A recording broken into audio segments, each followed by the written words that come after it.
వాణిజ్య ఒప్పందం పేరుతో భారత రైతులకు ద్రోహం అని అమెరికాతో వాణిజ్య ఒప్పందానికి సంబంధించి రాహుల్ గాంధీ తీవ్రమైన వ్యాఖ్యలు కూడా చేస్తున్నారు.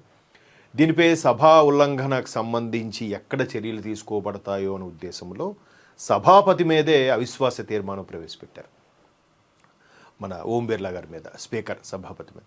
సో దాని మీద కూడా చర్చలు జరుగుతున్నాయి. ఏదో ఒక రకమైన డైవర్షన్ పాలిటిక్స్గా అధికార పక్షం అభివర్ణిస్తుంది. ఎందుకంటే సక్సెస్ని, ప్రభుత్వకు సంబంధించిన బడ్జెట్ని ప్రవేశపెట్టినప్పుడు పథకాలకు కాకుండా ప్రతి ఒక్క మనిషి సగటు అభివృద్ధికి సంబంధించిన ఈ బడ్జెట్ సంబంధి ఏదైతే ఉందో, అంతకుముందు జిఎస్టీపై తీసుకున్న నిర్ణయాలు కానీ, లేదంటే కొన్ని రకాల ట్రెమెండస్ చేంజెస్ సంబంధించి కానీ ఏవైతే నిర్ణయాలు తీసుకోబడ్డాయో వాటి గురించి ఎక్కడ ప్రస్తావించకుండా ఎక్కడ పేరు వస్తుందో అనే ఉద్దేశంతో మేబీ ఇలా మాట్లాడుతున్నారని కూడా ఇండియా కూటమి వాళ్ళు ఇలా మాట్లాడుతున్నారని ఎన్డీఏ భాగస్వామ్య పక్షాల యొక్క అభిప్రాయం.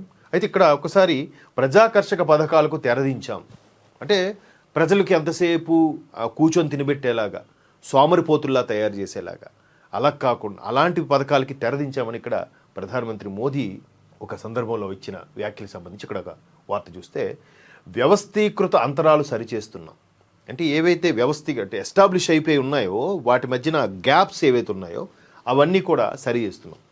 తదుపరి ప్రస్థానానికి కేంద్ర బడ్జెట్ ఊతం అంటే ఏదైతే విజన్ 2047 ఉందో, వికసిత్ భారత్ అనే పేరుతో ముందుకెళ్తుందో మోదీ గారి ప్రభుత్వం, దానికి సంబంధించే ఇప్పుడు వేసే ప్రతి అడుగు కూడా అటువైపు దారి తీసేలాగా వేస్తున్నారు. తర్వాత నేను ఇప్పుడే చెప్పాను, వికసిత్ భారత్కు ఇది పునాది.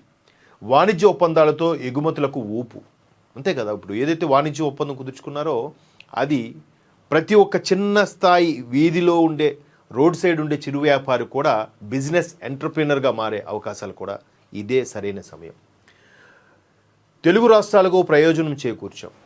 తెలుగు రాష్ట్రాలకి ఇప్పుడు చాలామంది తెలంగాణకి మొండి చేయి చూపించారు, తెలంగాణకి అది చేయి అంటారు. కానీ తెలంగాణ ఆల్రెడీ వడ్డించిన విస్తరి, ఎస్టాబ్లిష్డ్ స్టేట్, మాత్రమైన ఒక మేజర్ మెట్రోపాలిటన్ సిటీ రాజధానిగా కలిగిన తెలంగాణ రాష్ట్రం. సో దానికి ఇవ్వాల్సినవి ఏదైతే రైలు బోగీల తయారీ కేంద్రం కానీ, రేపు వరంగల్లోకి వచ్చిన ఒక ఎయిర్పోర్ట్కి సంబంధించి కానీ, అలాగే కొన్ని రకాల ఇప్పుడు ఏంటది అమర్రాజా బ్యాటరీకి సంబంధించి, అలాగే వరంగల్ దగ్గర ఎక్కడో మరలే పెద్ద ఇండస్ట్రియల్ ఏరియా పెట్టడం కానీ, అన్ని రకాలుగా తోడ్పాటును ఇస్తున్నాయి. ఇంకా అంటే మరి విమర్శించాలి, ఒకే పార్టీ ఉందనుకోండి కేంద్రంలోనూ రాష్ట్రంలోనూ, వాళ్ళు పాజిటివ్గా మాట్లాడతారు. పాజిటివ్గా మాట్లాడకపోతే బీఆర్ఎస్ వాళ్ళు రెడీగా ఉన్నారు కాబట్టి వీళ్ళు ఎంత పాజిటివ్గా ఉన్నా మేము ఇలాగ మాట్లాడుతున్నామనే అంటున్నారు. సో అది పక్కన పెడితే మొత్తానికి తెలుగు రాష్ట్రాలకైతే న్యాయం జరిగింది, ఎస్పెషల్లీ ఆంధ్రప్రదేశ్కి అయితే స్పెషల్గా న్యాయం జరిగింది కూటమిలో భాగం కాబట్టి. నా ఆలోచనలన్నీ దీర్ఘకాలిక దృష్టితోనే పీటీఐ ప్రత్యేక ఇంటర్వ్యూలో ప్రధాని మోదీ అంటే ఏదైతే ఇక్కడ ఫస్ట్ స్టార్టింగే చెప్పేశారు ఆయన, వ్యవస్థీకృత అంతరాలు, అలాగే తదుపరి ప్రస్థానానికి కేంద్ర బడ్జెట్, ప్రజాకర్షక పథకాలకు తెరదించాం. అనవసరంగా వాళ్ళని కూర్చోబెట్టి ఆ పెన్షన్లు ఈ పెన్షన్లు అనే దానికన్నా ఒకసారి ఏమన్నారు చూస్తే, ఉత్పాదకతను పెంచేలా ఖర్చులు ఉండాలనేదే తమ సర్కారు నిర్ణయించుకున్న గీటురాయి అని.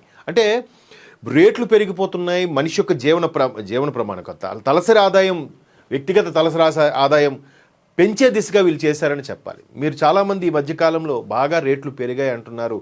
తద్వారా రోజువారీ వేతనాలు కూడా పెరిగాయి. తద్వారా లేబర్ యాక్ట్ ప్రకారం ట్రెమెండస్ చేంజెస్ ఏవైతే తీసుకొచ్చారో దానికి మినిమం ఎంత అని గీటురాయి కూడా తీసుకొచ్చారు.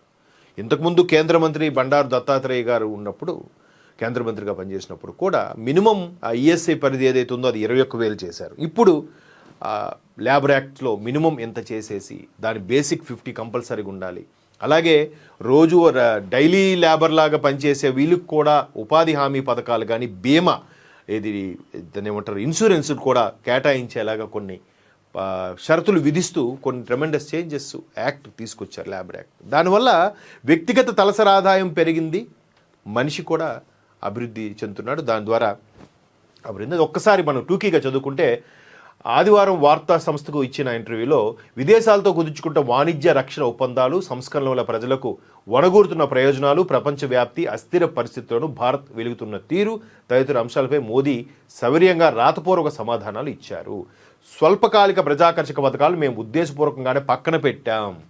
ఏదో ఇప్పుడు రేపు బెంగాల్లో ఎన్నికలు వస్తున్నాయి, లేదా తమిళనాడులో ఎన్నికలు వస్తున్నాయి అని కాకుండా అవి దీర్ఘకాలికంగా ప్రయోజనాలు ఉండేలాగా కూడా మోదీ గారు ఈ విధమైన చర్యలు తీసుకున్నారు. నిజంగా ఇది ఎప్రిషియేటబుల్. నిజంగా ప్రతి ఒక్కరు కూడా తన కాళ్ళ మీద తను నిలబడగలగాలి. ప్రతి ఒక్కరు కూడా తనకు తానుగా ఒక మంచి లీడర్గా అవతరించాలి.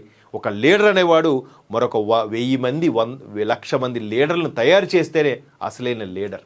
అంతేగాని నేనే కూర్చొని తినేసి మిగతా వాళ్ళందరినీ భిక్ష వేసేస్తాను అనుకోవడం లీడర్ లక్షణాలు కాదు.